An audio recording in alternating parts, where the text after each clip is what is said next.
এক কাপ শুকনো চালের গুঁড়ো দিয়ে যে এত সুন্দর মচমুচে ধোসা বানানো যায় আপনারা না দেখলে বিশ্বাসই করবেন না।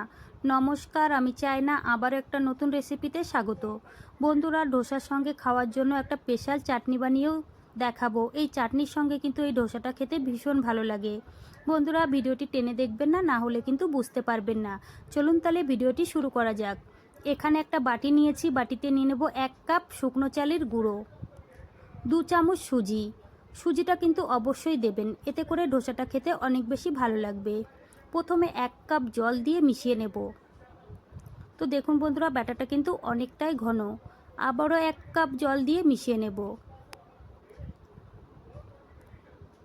তো আমি খুব ভালো করে মিশিয়ে নিয়েছি। আর দেখুন বন্ধুরা, এখানে কিন্তু পাতলা ব্যাটার তৈরি করে নিতে হবে।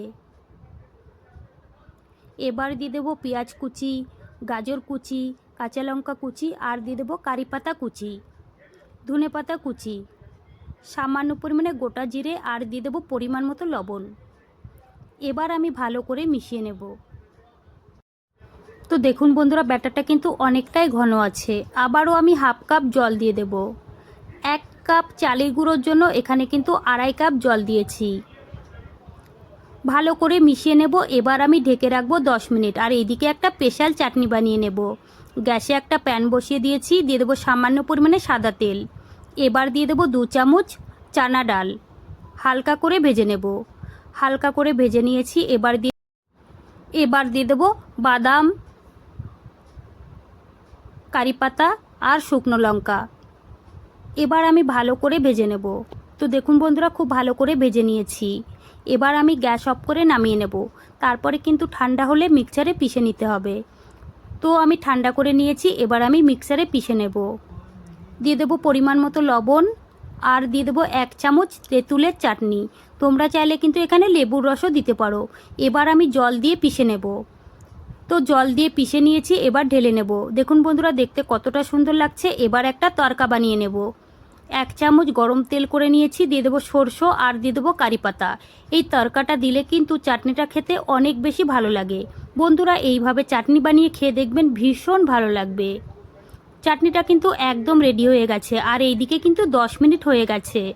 আবারও একটু ভালো করে মিশিয়ে নেব। এবার আমি ধোসাগুলো বানিয়ে নেব। গ্যাসে আমি একটা প্যান বসিয়ে দিয়েছি, দিয়ে দেবো সামান্য পরিমাণে তেল। তো বন্ধুরা, এখানে কিন্তু তেলের পরিমাণটা একদম কম দিতে হবে। এবার আমি ধোসাগুলো বানিয়ে নেব। 2 মিনিট এইভাবেই রেখে দিতে হবে। তো দেখুন বন্ধুরা, উপরটা কিন্তু একটু শুকনো শুকনো হয়ে গেছে। এবার আমি সামান্য পরিমাণে তেল লাগিয়ে দেব। তো বন্ধুরা, একটা ধোসা কিন্তু আমার রেডি হয়ে গেছে।